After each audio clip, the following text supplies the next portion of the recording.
വാർത്തകൾ തുടരുന്നു. കോഴിക്കോട് കോവൂർ ഇരിങ്ങാടംപള്ളിയിലെ സംഘർഷത്തെ തുടർന്ന് മെഡിക്കൽ കോളേജ് ACP വിളിച്ച സർവകക്ഷി യോഗം ഇന്ന്. യോഗത്തിൽ പ്രദേശവാസികളും കച്ചവടക്കാരും ഉൾപ്പെടെയുള്ളവർ പങ്കെടുക്കും. വാർത്തയുടെ വിശദാംശങ്ങളുമായി റിയാസ് KM ചേരുന്നുണ്ട്. Riyas, good morning. എപ്പോഴാണ് ഈ സർവകക്ഷി യോഗം ചേരുന്നത്? കൂടുതൽ വിവരങ്ങൾ എങ്ങനെയാണ്?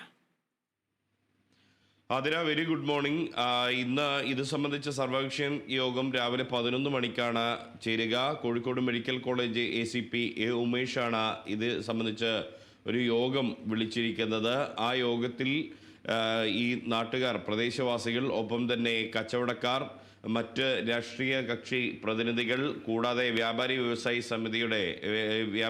ഏകോപന സമിതിയുടെ നേതാക്കൾ തുടങ്ങിയ ആളുകളാണ് സംബന്ധിക്കുക. ഇരിങ്ങാടൻ പള്ളിയിൽ ലഹരി മാഫിയ സംഘങ്ങൾ വിലസുന്നു എന്നുള്ളത് നാട്ടുകാരുടെ പരാതിയാണ്. മാത്രമല്ല, ഇരിങ്ങാടൻ പള്ളി കേന്ദ്രീകരിച്ച് ലഹരി സംഘങ്ങൾ ഏറ്റുമുട്ടി അത്തരം വാർത്തകൾ നമ്മൾ പലപ്പോഴും കൊടുത്തിട്ടുള്ളതാണ്. അത് ഇരിങ്ങാടൻ പള്ളിയിലുള്ള ആളുകളല്ല, പുറത്തുനിന്ന് വരുന്ന ആളുകളാണ്.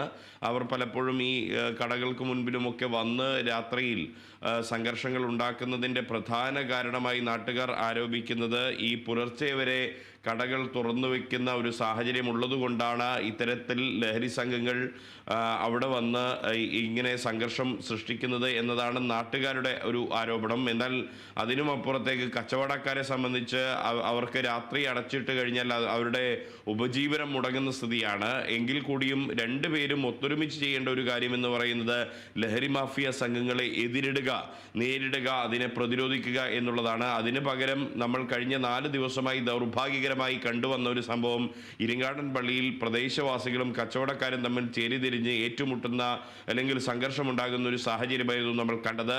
ഇന്നലെ രാത്രി DYFI ഇരിങ്ങാടൻ പള്ളിയിലേക്ക് നടത്തിയ മാർച്ച് പോലും പിന്നീട് സംഘർഷഭരിതമാകുന്ന ഒരു സാഹചര്യമുണ്ടായി.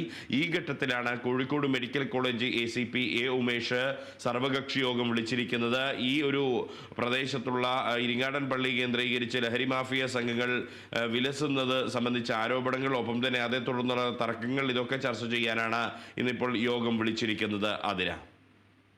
ശരി റിയാസ്.